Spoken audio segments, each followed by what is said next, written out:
నమస్తే, welcome to 4 Sides TV.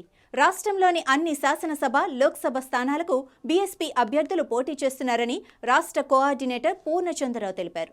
100 మంది MLA అభ్యర్థులతో రెండో విడత జాబితాను విడుదల చేశామన్నారు.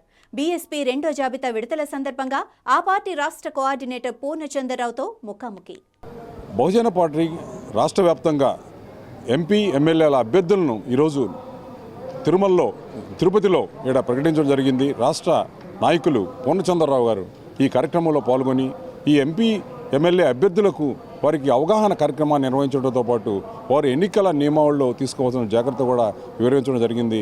మనతో పూర్ణచంద్రరావు గారు రాష్ట్ర నాయకులు, బహుజన సమాజ్ పార్టీ నాయకులు మనతో ఉన్నారు. సార్ చెప్పండి, ఈరోజు రాష్ట్రంలో బహుజన సమాజ్ పార్టీ ఎలాంటి సంచలనాన్ని, ఎన్నికల్లో ఎలాంటి సంచలనాన్ని సాధించబోతుంది? ఇప్పుడు మనకి రాయలసీమలో 4 జిల్లాలు ఉన్నాయి. అట్లానే నెల్లూరు ఉమ్మడి జిల్లాతో కలుపుకుంటే మనకి 63 అసెంబ్లీ స్థానాలు ఉన్నాయి. ఒక భయంకరమైన నిజం ఏంటంటే ఈ రోజున సిట్టింగ్ ఎమ్మెల్యేస్ అసెంబ్లీలో ఒక సామాజిక వర్గానికి చెందిన వాళ్ళు చాలా ఎక్కువ మంది ఉన్నారు. రెడ్డి సామాజిక వర్గానికి చెందిన వాళ్ళు 40 మంది ఉన్నారు.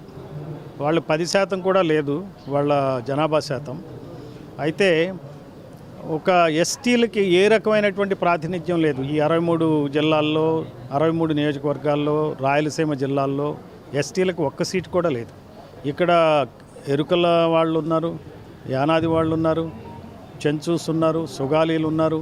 వీరికి ప్రాతినిధ్యం వహించేటువంటి ఒక్క ఎమ్మెల్యే కూడా లేరు. అంటే ఈ జనరల్ సీట్లో ఒక్కటి కూడా ఇవ్వట్లే. ఈ జనరల్ సీట్లు ఎవరి కోసం ఉద్దేశించబడినట్టుగా కనపడుతున్నాయంటే ఓన్లీ ఈ 2 పెత్తందారీ కులాలకు సంబంధించిన వాటిగానే ఉన్నాయి. అందులో మరి ముఖ్యంగా రెడ్డీస్కి సంబంధించి 40 మంది ఎమ్మెల్యేలు ఉన్నారు. మరి బీసీల వైపు వస్తే బీసీలు సగానికి సగం జనాభా ఉన్నారు రాయలసీమలో. అయితే బీసీలు కేవలం 6 ఎమ్మెల్యేలే ఉన్నారు. ఇప్పుడు యాదవులు, గౌడ్లకి ఒక్కొక్క ఎమ్మెల్యే మాత్రమే ఉన్నారు. యాదవులు, గౌడ్లు కలిపి ఖచ్చితంగా రెడ్ల కన్నా ఎక్కువే ఉంటారు, కానీ వాళ్లకున్న ఎమ్మెల్యే సీట్లు మన అసెంబ్లీలో ఉంది 2 ఉన్నారు. అంటే ఇది ఒక రకమైన రిజర్వేషన్లు. మనకి ఈ ఆధిపత్య కులాలకే, ముఖ్యంగా రెడ్డి సామాజిక వర్గానికే అసెంబ్లీ మొత్తం రిజర్వ్ అయినట్టుగా కనపడుతుంది. ఇది చాలా శోచనీయమైన విషయం. అంటే మరి ప్రజాస్వామ్యంలో పాత్ర, ఇతర కులాల పాత్ర ఏమిటి? వాళ్ళు మనుషులు కాదా? వాళ్ళు ఓన్లీ ఓటర్ల కులాలా ఏమిటి అనేది కూడా ప్రజలు గమనించాలి. దాదాపుగా 250 కులాలు ఉన్న మన రాష్ట్రంలో ఈ రాష్ట్ర అసెంబ్లీలో ఇంకా అసెంబ్లీ గడప తొక్కని వాళ్ళు 220 కులాలు ఉన్నాయి. అంటే చూడండి ఎంత అన్యాయం జరుగుతుందో. ఈ దిశలోనే బహుజన సమాజ్ పార్టీ పనిచేస్తుంది. ఈ బహుజన కులాలను చైతన్యపరిచి అన్ని స్థానాలకి పోటీ చేస్తాం. ఖచ్చితంగా మంచి పర్సంటేజ్ సాధిస్తాం. ఈ ప్రజలందరినీ కోరేది ఏమిటంటే ఈ వివక్షను గుర్తించండి, అసెంబ్లీల్లో కుల వివక్షను గుర్తించి బహుజన సమాజ్ పార్టీని సపోర్ట్ చేయండి, ఏనుగు గుర్తుకు వేయండి, ఈ పార్టీలకి బుద్ధి చెప్పండి.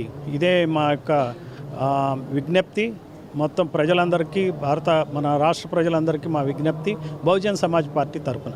ఎన్నికల ప్రలోభాలు, ధనవ్యయం ఈ 2 కూడా ప్రధాన పాత్ర పోషిస్తూ మీరు చెప్పిన ఈ వర్గాలు అయితేనేమి వీరంతా కూడా ఆధిపత్యాన్ని తీసుకోవడం జరుగుతూ ఉంది. దీన్ని బహుజన సమాజ్ పార్టీ నుంచి ఎలా ఎదుర్కోబోతున్నారు? ఇప్పుడు ఇందులో కూడా మనం రెడ్డి సామాజిక వర్గం గంపగుత్తగా చెప్పాల్సింది లేదు, కానీ రెడ్డి సామాజిక వర్గంలో ఉన్న ధనికులు మాత్రమే ఈ సంపదనంతా వాళ్ళు ఎంజాయ్ చేస్తున్నారు. రెడ్డి సామాజిక వర్గంలో ఉన్నటువంటి పేదలు కానీ, మిడిల్ క్లాస్ కానీ ఈ డబ్బుతో ఎమ్మెల్యేలు అయ్యి జాతి సంపదను మొత్తం దోచుకుంటున్నారనే విషయం గ్రహించాలి. ఇటువంటి మంచి ఉద్దేశం కలిగినటువంటి ఆధిపత్య కులాల్లో ఉన్నటువంటి ప్రజలు కూడా బహుజనులకు తోడుగా రావాలి. మా బహుజన సమాజ్ పార్టీ సర్వజన హితాయ, సర్వజన సుఖాయ అనే కాన్సెప్ట్తో పనిచేస్తుంది. సర్వజనుల పాలన కోసం మేము ఉద్యమిస్తున్నాం. అందరూ కూడా మాకు రావాలి. ఈ ధనికులైనటువంటి రెడ్లు, ఇతర కమ్యూనిటీస్ యొక్క ప్రాబల్యాన్ని తగ్గించడం కోసం, పేదవాళ్ల ప్రభుత్వాన్ని ఏర్పాటు చేయడం కోసం ప్రజలందరూ మాతో రావాలి. ఇక్కడ బహుజనుల నుంచి ప్రజలకు ప్రతినిధులుగా ప్రాతినిధ్యం వహించేందుకు ముందుకు వచ్చిన వారికి ఎలాంటి మద్దతు ఉంటుంది? వారికి ఎలాంటి సపోర్ట్ ఉంటుంది? ఇప్పుడున్న పరిస్థితుల్లో ఈ ప్రలోభాలు అయితేనేమి, ఈ అక్రమ కేసులు అయితేనేమి, వీటిలో ఎలాంటి రక్షణ?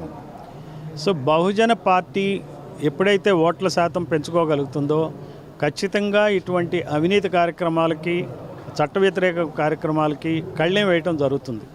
మనం పనిచేయాలి, ప్రజలందరూ గుర్తించాలి. బహుజన్ సమాజ్ పార్టీకి ఓటేసి ఈ పార్టీలకి ఏవైతే ప్రజలను దోచుకుంటున్నాయో ఆ దోచుకునే పార్టీలకి బుద్ధి చెప్పాలి. ఇప్పటికే రాష్ట్రంలో బహుజనులకు ఒక గుర్తింపు వచ్చింది. బహుజన ఉద్యోగులు అంటూ కూడా ఒక సంఘం, ఒక యూనియన్ ఏర్పడి వారంతా కూడా ఉనికిని చాటుతున్నారు. వారందరూ కూడా ఈ క్రమంలో రాజకీయంగా ఎలాంటి ప్రయత్నం సాగుతుంది?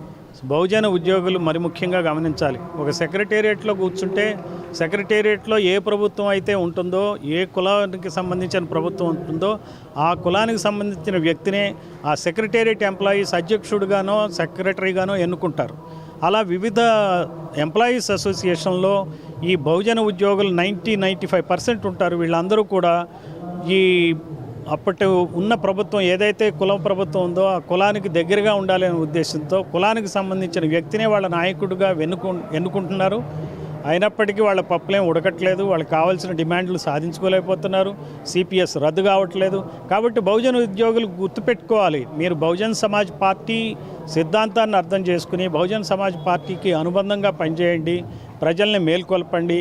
మీ ఓటు కూడా మా బహుజన్ సమాజ్ పార్టీకి వేయండి.